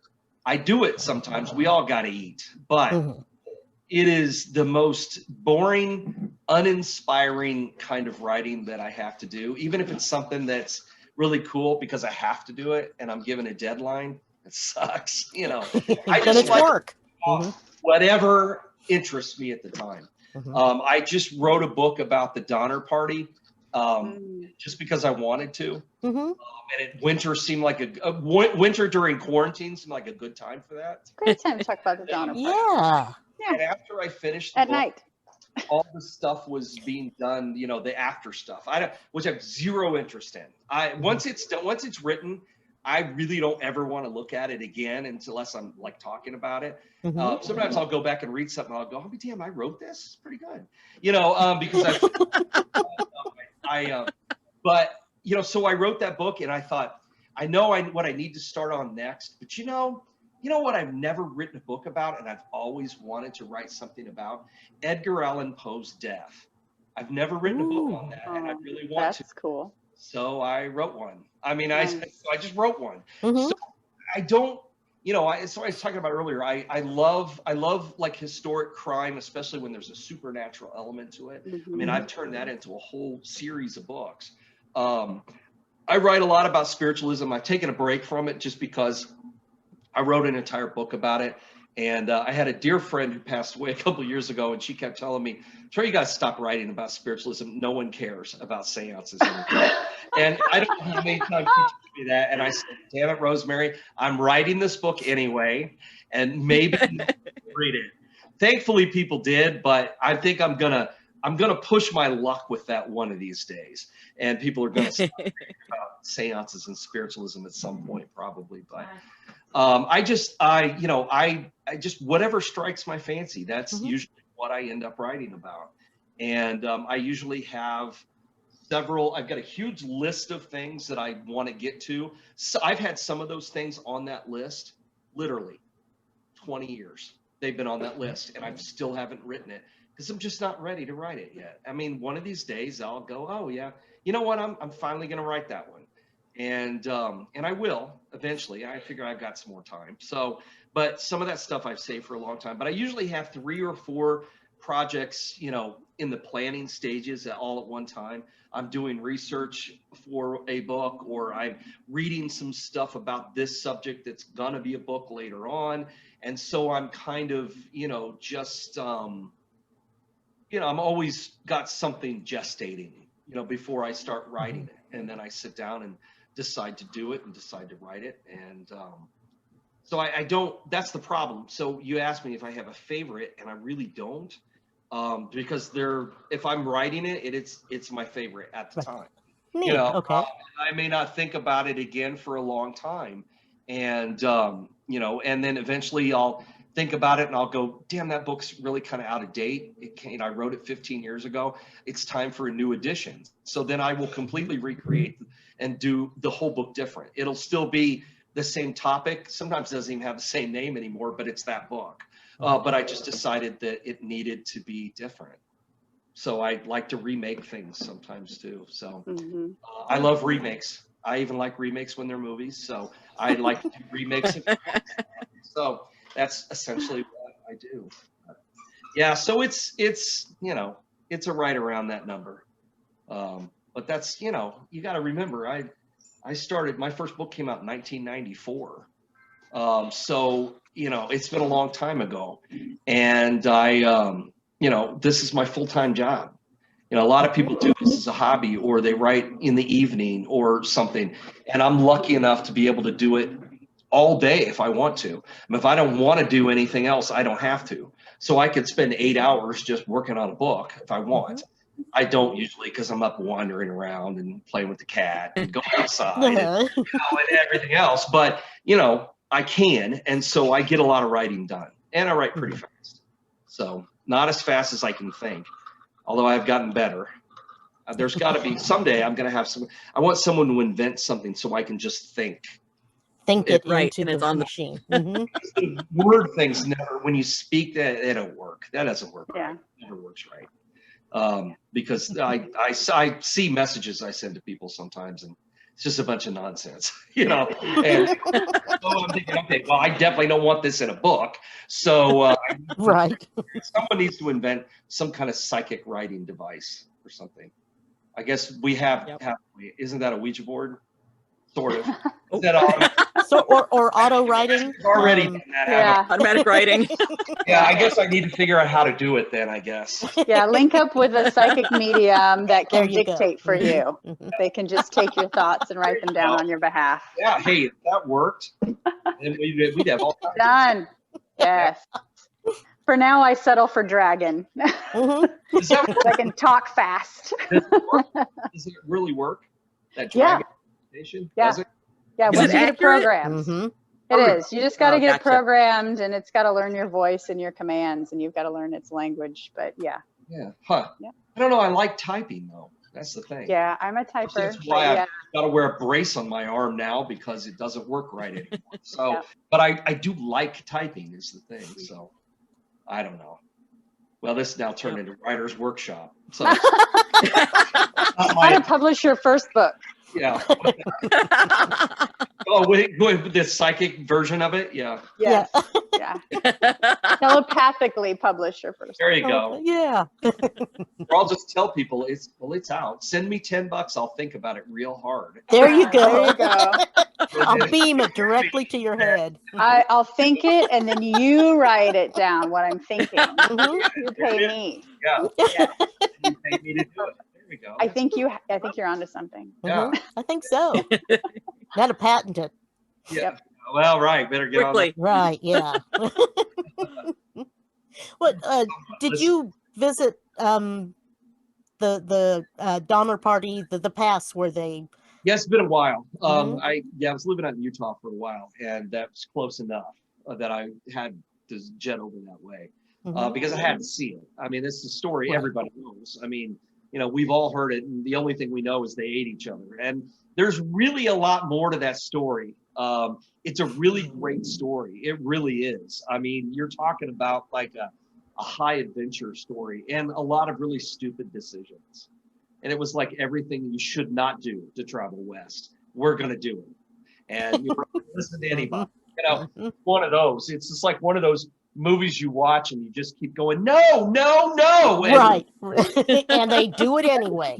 that is the story of the Donner Party. Mhm. Right. You know, every time someone says you really shouldn't take the shortcut, we're going to do it anyway. And not a shortcut. So, yeah, it was. But it's a really great story, and the things that some of the people subjected themselves to try to escape and just try to save other people. And that, I think that's the beauty of the story. And because I'm, you know, don't have anybody telling me what I can or can't write, Right. I can really portray some of the characters who were real people, but who some of them were just awful. And I'm really anxious to point out the fact that the people who wouldn't help the other people or hoarded their food or starved children and things like that. And there were, I mean, it was a microcosm of a humanity all stuck in one place. And they are some really awful people. And then there were some people who were, you know, a couple of these guys, single guys with no families, you know, who just, they had friends in the wagon party, and so they were not going to leave them behind. And so they just literally sacrificed their lives. Spoiler alert, some of these guys died trying to help other people for no gain for themselves. You know, and so there was a lot of that, and there's just a lot of tragedy in the story. And I mean, it's not surprising that, you know, Truckee Lake, or Donner Lake as it's known now, is haunted, because I mean, here are all these people who died up there that winter, and some of them, you know, really were cannibalized, and some of them were murdered so that they could be cannibalized. And there's at least one guy who still had food, one of the rescue parties brought, but he'd rather eat people instead. I mean, there are monsters, and then there are these, you know, sainted people as part of the story. That was it was just something I'd always wanted to write. And you know, like I said, I knew the basics of the story, but then I started really digging in and finding out how much there really was to it. And that was going to be my question, is because so much is known about the Donner Party and been written about them or put out there, kind of, you know, that you having, it sounds like at least you having these elements of other parts of the story that maybe haven't been told. That's what I've tried to do, is I tried to focus on some of the stuff that was not, you know, that wasn't so commonly known. I mean, we know who the people were, we know they got stuck, but we don't know, you know, the ins and outs of what really happened with some of them, and you know what they went through. And yeah, there's information out there, but it's interesting when you steer away from some of the better known material and dig into, you know, I'm a big one of those people, just loves, there was nothing better in my life than when newspapers.com came along. And I have access, and it just keeps getting more and more and more. And you've got access to all these newspapers, because I used to love to go to the library and scroll through the microfiche, but you don't know what you're looking for.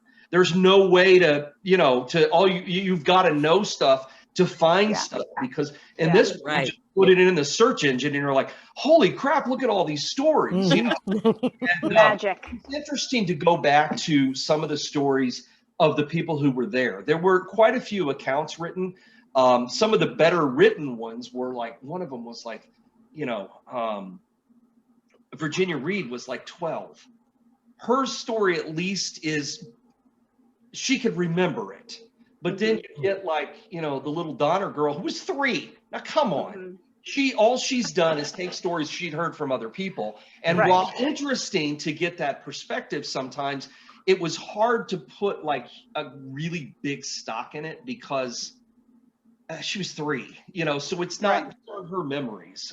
Some of them probably are. And when they are, she normally would say, I remember this. But, you know, I don't know. It was a little tough. The Reed stories were a little bit easier to believe that they remembered them happening. But like, you know, the spoiler alert, again, the adult Donners, none of them made it out. It's just the kids. And James and Margaret Reed never wrote anything down. Well, Margaret wrote a whole bunch of letters, but they all got lost. She sent them all back to Springfield, and then the newspaper office flooded, and they were all ruined. So she would have been great, because what stuff of hers survives is always really well written. And so it would be nice to have her recollections too. But even so, there's enough material out there that you can find some pretty good stuff. And then digging in and doing some research on some of the side characters was interesting too. You know, the people that would tell them, don't take the shortcut. I mean, some of these guys had been out in the middle of nowhere in the mountains this is 1846. I mean, nothing had been settled west of the Mississippi for the most part, except for a few places in, you know, well, California, which we didn't own, even though we acted like we did. And some places in Missouri, that's all there was. And so you get these guys that have been out there for like 30 years out there, and they know what they're talking about. Why would you not listen to them? You know? But then you get, some of these other guys like Jim Bridger, who just all he cared about was, and that's one of those names that we know from the frontier. I'm really off on a side road here, aren't I? Sorry. Yeah. I just dawned on me. Oh, you're all right. Really are. Anyway, just read the book and you can. There you go. Read the book. Anyway, Jim Bridger was a con man, and we remember him as great mountain man, but most of that was just made up stories. And he steers. I hold him responsible for the Donners too, because he pushed them off on this shortcut, which he knew that the idiot who publicized the shortcut had never actually been on it at the time he started publicizing it. He just looked at a map and went, "Oh, bet we could cut through here." Dude, that's the desert. That's the Great Salt Lake Desert. No one's going to go. There's no water there. It's okay. It looks small on the map. It was like that. Seriously, this guy was an idiot. But he wrote this book and everybody liked it, and they just wouldn't put it down. They just would not accept that it wasn't real. So I don't know, man. Yeah. So anyway, it's fun, but that's what happens when you ask me. And I did see we had a question. You just came out with Forlorn Hope. There's a couple in there. Poe is coming out soon. Yes, it is, in April. Morbid Curious 3, April 16th. And I do have an event with Wyatt Earp coming up. What am I working on for the near future? Well, the Wyatt Earp thing that's a book one of these days it's on my list of to do in the future. But I want to take another trip out there first to Southeast Arizona before I do that. In the near future, can I say that Abby thing? I don't think so. I'm working on something for the summer, but it's being done in coinciding with a TV thing, and I can't talk about it. So Lisa said I can't talk about it. But will. She knows. She knows what's going on, and so there will be some things coming this summer. There will be some stuff, and hopefully it'll all work out that we can balance it all out. I keep wanting to say a hint, but I can't, so I'm not going to. But yes, there are things that are coming out. So just keep an eye on stuff. I always post about stuff, even if it's just clues. So, the Poe thing was funny. So that was hilarious. First, I posted a picture of like all this behind me. Well, I think I was standing in the picture, and and I said, it's something I'm writing about next is in this picture. No one could get it. There were lots of and then I narrowed it down a little bit. I said, no, it's in this picture. And still nobody got it. So finally, I just took a picture of a raven and said, what's going on? Okay, here it is. And if you still don't get it, I can't help you at this point. Hey, where'd that cool fetish doll go, though? Is he creeping up behind you and we can't see him right now? Over his shoulder. Working his way closer. He's right behind you. I'm not sure if he's getting any closer or not, but yeah. Turn around. He's very large. I think if the one in the movie had been that big, I think it would have got her a lot sooner. Yeah. Right. Pretty big. Make sure you run up the stairs, not down and out the door. Yeah. Well, okay. In July, you have your haunted conference coming up, correct? We do. It's actually the conference from last year. And we had it all usually cycle 2020, and like everything else, it was ruined because of the year. But it was the first one that we had postponed in 24 years, so that's a pretty good track record. So, anyway, we decided to move it to July because that gave us an extra month for more people to get vaccinated. So we are in good shape.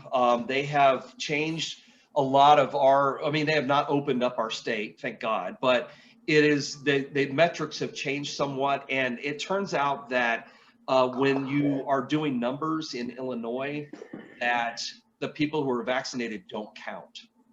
So let's say that you have 100 people and they say that you can have 50 in a space, but you've got 100, but 50 of them are vaccinated, they don't count. Right on. Oh, nice. Okay. Yes, we're in good shape. Now, that's the good news. So the good news is we are having the conference for sure.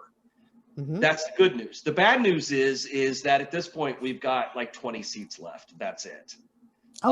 Because, well, we combined 2 years together, and so that took a chunk out of it. But then people just, I mean, I'm glad, but I did not expect the response that we got.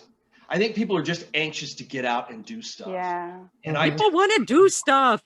They do. And we're starting to see that. And I think we'll continue to see it through this year and probably next year too. But people are anxious to get out and do stuff. And this was a safe date, and it's, you know, way off still. It's still months away. And but we're going to be turning people away here pretty quick. So I keep telling people, if you want to go, you better get your tickets, because I mean, you know, you always say that, you know, that's just the everybody who does a tour or an event or something has got a little bit of a carnival barker in them. They won't last long. Won't let it be gone. I mean, I'm not kidding. It really is. We really are down to like 20 to 23 or 4 seats, and we're not going to have any more. That we do have a capacity limit. It has nothing to do with the virus. It has to do with the size of the building. Fire codes. The firemen are not going to want us to have more than that. So, but it's going to be great. I mean, it's going to be a great event, and it's going to be one of those things where, you know, we always talk about it because it's something that we get to see people that we maybe only get to see once a year. You know, and so then last year we missed it, you know, so then we didn't see these people. So now, you know, people are anxious to come there. They want to get back together. They want to do stuff. You know, they want to get back into everything that's going on. And, you know, we have a great turnout for it every year, and it's a lot of fun. But I think this is going to be like one of those, you know, it'll be like, you know, like the dam bursts, you know, kind of thing. Right. Happy. And I think next year will be a great one too. And next year we're decided it will be the 25th because we missed a year. And so we'll make it the 25th. Right. Which is, you know, we've kept it going this long, and, you know, without GoFundMe's and stuff like that. I mean, you know, that kind of thing. If you're doing that, you're doing something wrong. But it's a lot of fun. It's really a blast. And we have great speakers, even though, I mean, and I say even though they're the ones from the year before, but that's okay because now we finally get to see them. And it's gonna be good. It's gonna be a good year, and I'm really looking forward to it. So we've been, you know, one of the big things is we're always looking for, you know, weird things for our raffle, and we've had an extra year to find them. And let me tell you something, I got some weird stuff. Awesome. We have a slightly used lobotomy set that I just found. Nice. And it's, I mean, it's a real antique one that has been used. Oh, wow. Right on. The original Freeman design, everything. And yeah, so that'll be interesting. Somebody can take that home. I don't need it. So, yeah, whenever we find all kinds of crazy stuff, but it's, you know, it's really coming together. So it's going to be a fun year, and I'm really looking forward to it. There's going to be a lot of good stuff. We're finally getting out of this thing. I mean, it's been a year now, but I think we're finally at the end of it. If we can just hang on a little bit longer, kill each other. I mean, I'm vaccinated. So I told Lisa, I just we were talking today, and she said, well, you know, people aren't very careful around here. You better make sure you use the hand sanitizer and stuff. And I'm like, or I could just be vaccinated. So, and she, oh God, we both are, and we're not even thinking. And it's like we only wear the mask because we don't want to look like we supported the wrong presidential candidate. Right? We don't want someone to think the wrong thing. You know, so it's like, yeah, I'm gonna just keep wearing it. It's okay. So, I mean, I didn't even get a cold this year, so I'm gonna say it had something to do with masks. So, you know, they're talking about, you know, just asking people from now on to put on a mask if you're sick or something. Well, that's because the flu was so far down. Right. Yeah, everything was down. I mean, the flu was like non-existent this year, and and then that's what they've done in Japan forever. They're a polite. Absolutely, yeah. unlike here. So I Right. can't even tell you, as a nurse, every year, flu season, please put on a mask. Please use hand sanitizer. Please use a Kleenex. Use the elbow of your sleeve. Stop using your hands. Don't touch things. Year over year over year, and people look at you like, rude, how dare you? You know, I know, right? Now this hits, and it's like, oh gosh, what's the advice? Oh, I don't know. Please use hand sanitizer. Please wear a mask. Please don't come near me when you're sick.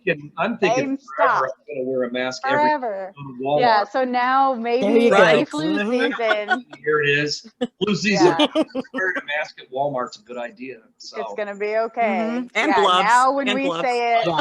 it might be okay. Yeah. oh Oh, boy, I know. Well, humanity's it's been fun. interesting. It's been interesting. I think we've all learned a lot. Well, many of us have. So have learned a lot. Most of us have. Most of us. Yes, most of us. So it will be different in the future. And until the next one comes along, it'll be something else. Then it'll be spread by something else. It's hard to say. So, although pretty much Who would have thought? isn't everything spread by like breathing on each other and touching things? Right. So, I mean, really, this should take care of it for everything, I hope. So, At least for a little while. If people keep with it, yeah. Who Yeah. would have thought asking people to wash their hands was such a big deal? Right. I Exactly. know. We had to teach Really?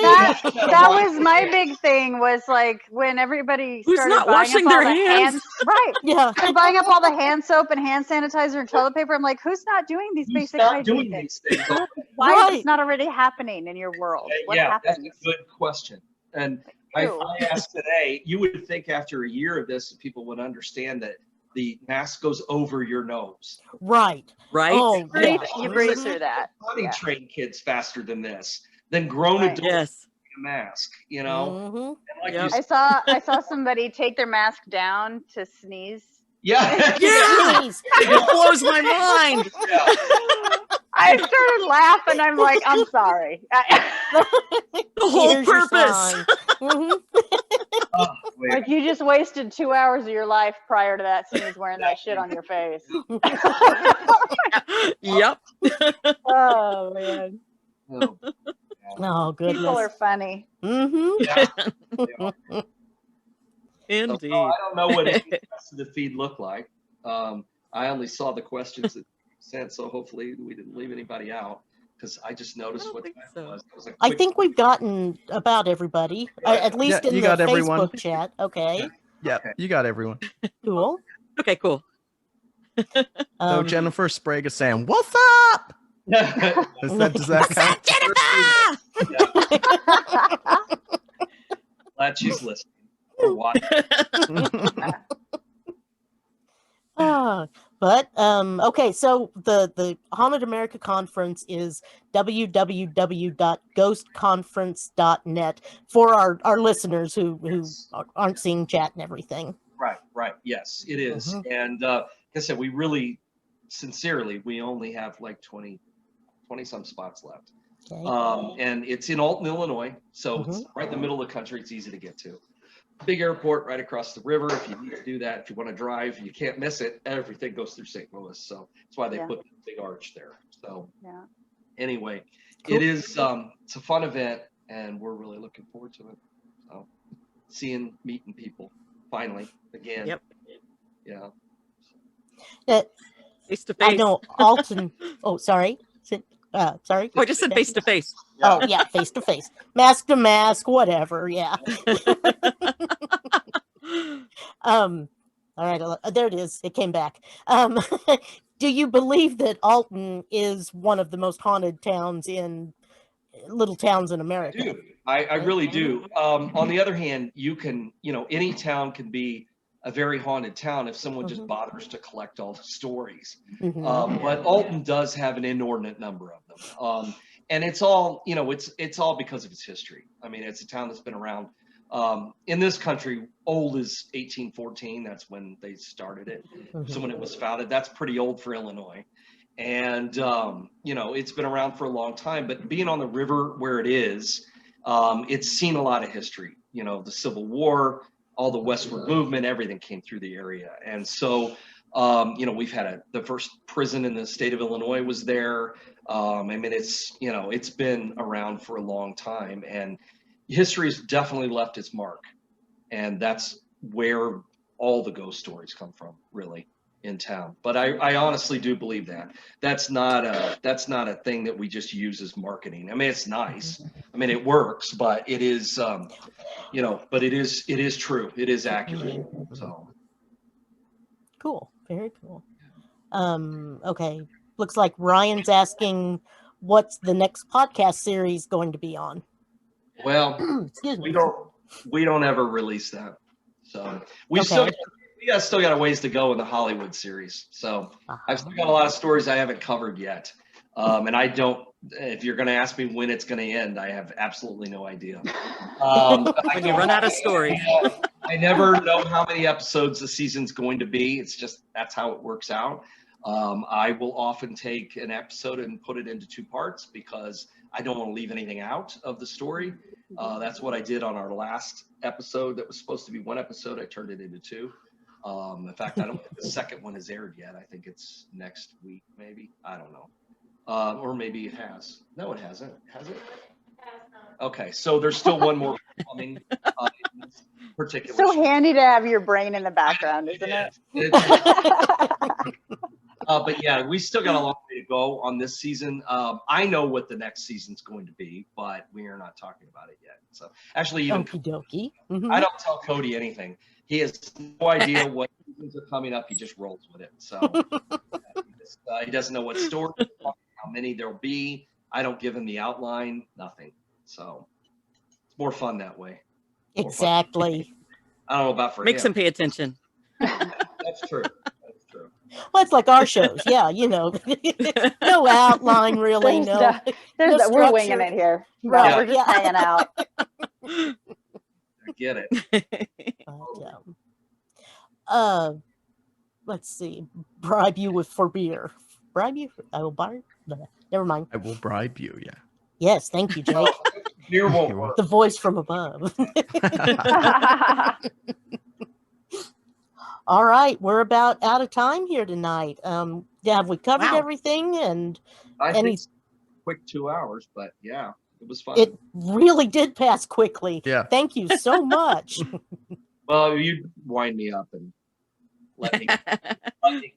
Put the mic there and just let you go. Fill up any, so. I think we've way overdone our 5 minutes. Yeah, way over the limit. So Discovery Plus streaming now on. Gotta put it in. Gotta pay the bills. I've plugged that thing about 7 4 days. times. 4 times in the chat. It's been plugged with the trailer. Wait till August 9th, and it'll be on the Travel Channel. So yeah. We've got that. Let's see here. Next Wednesday, I believe we're having another Paranormal Roundtable. Yes. Oh yeah. Yes. I'll be Troy, back. You're more than welcome to join us. I don't know what our subject matter is yet, but We we'll don't. just have a Yeah, bunch of yeah. We ghost don't know hunters till from we're all over the country. here. I'm just gonna pull something out of hat.